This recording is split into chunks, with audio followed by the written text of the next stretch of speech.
दोस्तों, ब्रह्मांड में ही सब कुछ समाया है।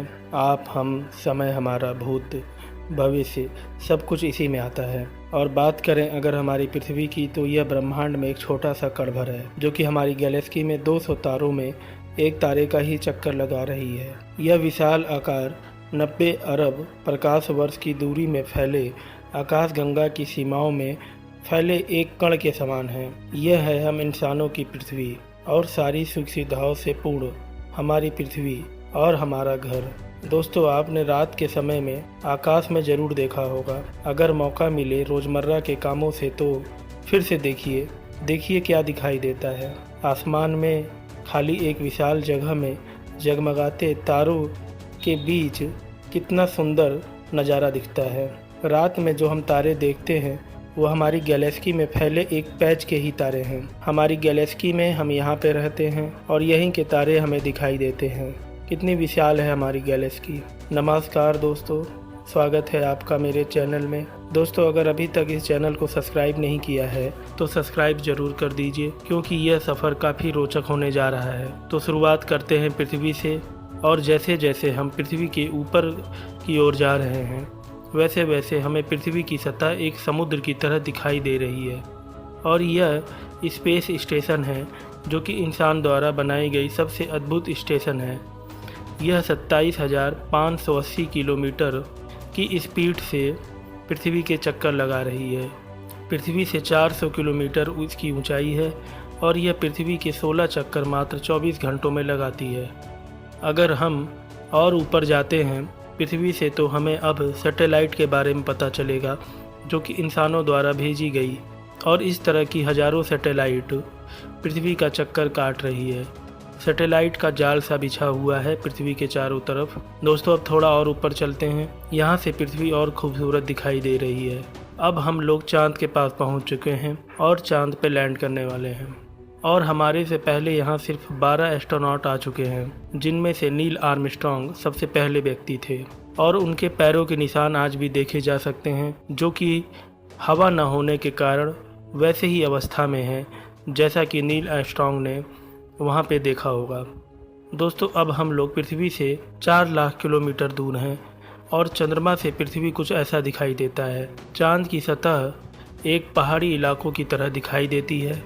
चाँद का कोई वायुमंडल नहीं है, जिसकी वजह से एस्ट्रॉयड सीधे चाँद से टकराते हैं। हमारे लिए एक अच्छी बात यह है कि हमारे पृथ्वी का खुद का एक वातावरण है, और सारे एस्ट्रॉयड धरती पर आते समय वहीं रास्ते में ही जल जाया करते हैं, और ऐसे कई सारे खतरों से हमें बचाया करते हैं। चलिए अब एक लंबी छलांग लगाते हैं। यह हमारे पृथ्वी का सबसे करीब का ग्रह वीनस है। इसे पृथ्वी की छोटी बहन भी बोला जाता है, और इसकी सबसे खास वजह यह है कि यहाँ पे ग्रेविटी है, वो बिल्कुल पृथ्वी की तरह ही है। लेकिन यह ग्रह पृथ्वी की तरह नहीं, बल्कि एक नर्क की तरह है, क्योंकि यहाँ बारिश तो होती है, लेकिन वह बारिश पानी का नहीं, एसिड का होता है।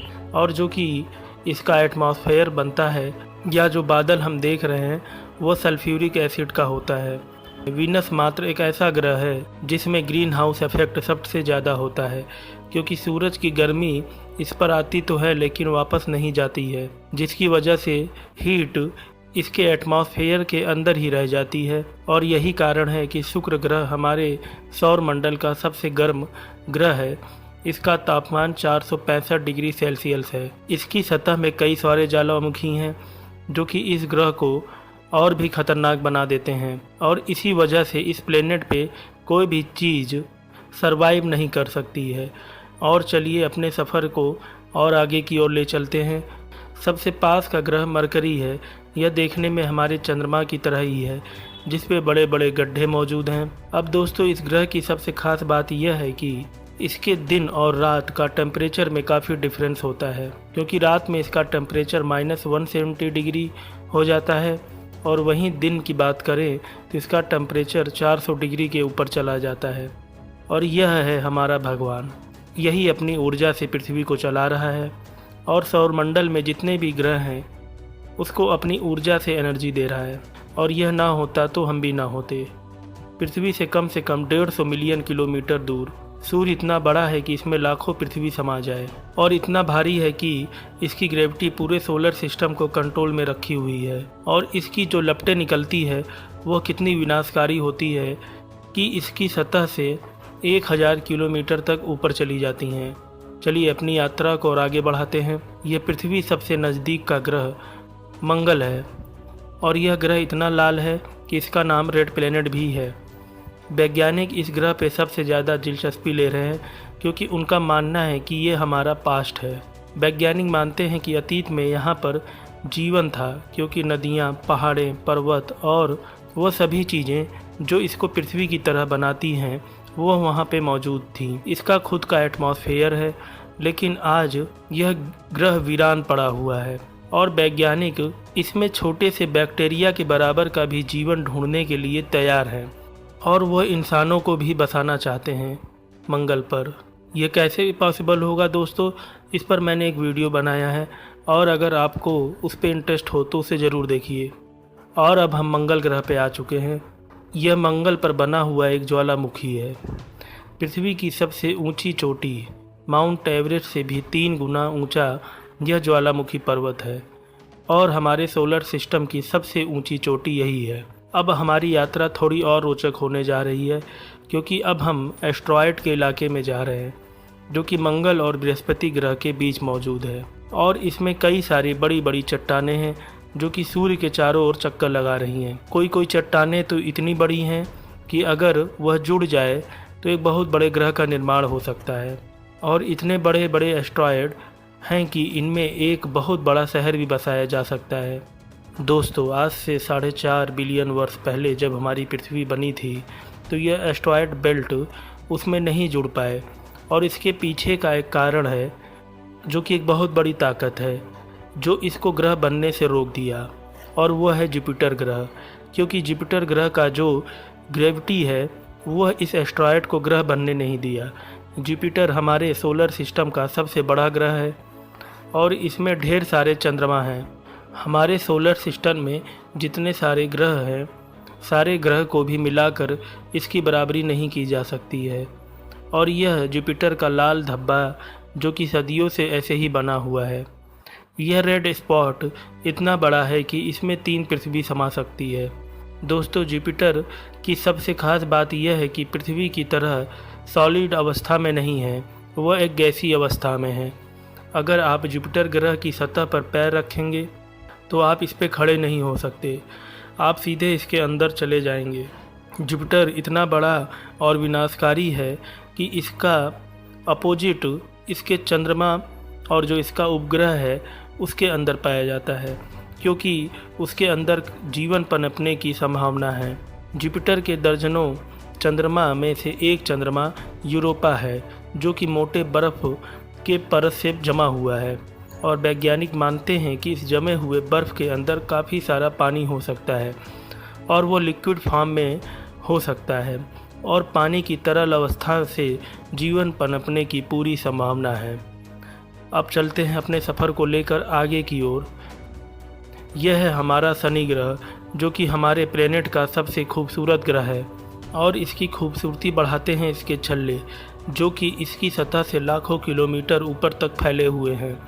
शनि ग्रह को अपने सोलर सिस्टम का ताज माना जाता है और शनि ग्रह का अपना एक खुद का उपग्रह है जिसको टाइटन नाम दिया गया है और इसमें खुद का इसका एटमॉस्फेयर है। यहाँ बारिश होती है, नदियाँ हैं, पहाड़े हैं और यहाँ तक कि इसमें मौसम भी बदलते हैं। यह ग्रह देखने में तो केवल पृथ्वी की तरह है, लेकिन यहाँ पर जो नदियाँ हैं उसमें पानी ना होकर लिक्विड गैस, और अगर हम किसी तरह इस लिक्विड गैस को अपनी पृथ्वी तक ला सकें तो इसकी मदद से लाखों सालों तक हम बिजली पैदा भी कर सकते हैं। वैज्ञानिक मानते हैं जब लाखों साल बाद सूर्य एक रेड जॉइंट बन जाएगा उस समय टाइटन पृथ्वी की तरह हो जाएगी और इसी वजह से वैज्ञानिक टाइटन को इंसानों का नया प्लेनेट भी मानते हैं। और यहाँ से पृथ्वी एक डॉट की तरह दिखाई देती है क्योंकि अभी हम पृथ्वी से काफ़ी दूरी पर हैं। अब अगला ग्रह यूरेनस प्राचीन समय में यूरेनस और नेपच्यून ग्रह के बारे में किसी को कोई जानकारी नहीं थी और जब टेलीस्कोप आया या उसका आविष्कार हुआ तब इंसानों ने इन ग्रहों के बारे में जानकारी ली और अपने सफर को अब और आगे की ओर ले जाते हैं। यह है मिल्की वे गैलेक्सी। यह अरबों तारों का घर है जिनमें से सूर्य भी एक है। दोस्तों, पृथ्वी इतनी विशाल है कि अगर लाइट स्पीड के साथ अगर प्रकाश को भी एक छोर से दूसरी छोर तक जाना हो तो उसे 1,05,700 साल लग जाएंगे। और ब्रह्मांड में मौजूद कई सारी गैलेक्सी हैं जो कि काफी विशाल हैं। इनके सामने हमारी गैलेक्सी काफी छोटी हैं। दोस्तों, वैज्ञानिकों का अनुमान है कि जितनी बड़ी हमारी गैलेक्सी है उससे भी कहीं ज़्यादा बड़ी बड़ी और भी गैलेक्सी ब्रह्मांड में मौजूद हैं। हमारी गैलेक्सी तो सिर्फ समुद्र में एक बूंद के बराबर है। दोस्तों, यह तो तय है कि सारी गैलेक्सी ब्रह्मांड में ही मौजूद हैं। ये वैज्ञानिक ही जानते हैं कि हम वहाँ कब तक पहुँचेंगे और वैज्ञानिक कब हमें वहाँ से नई इन्फॉर्मेशन देंगे, इसमें अभी बहुत टाइम लगेगा। और यह इन्फॉर्मेशन आपको कैसी लगी है इस पे कमेंट दे के जरूर बताएं। और नॉलेज अगर पसंद आया हो तो इस वीडियो को लाइक और सब्सक्राइब जरूर करें और इस वीडियो के अगले पार्ट के लिए मुझे कमेंट करें।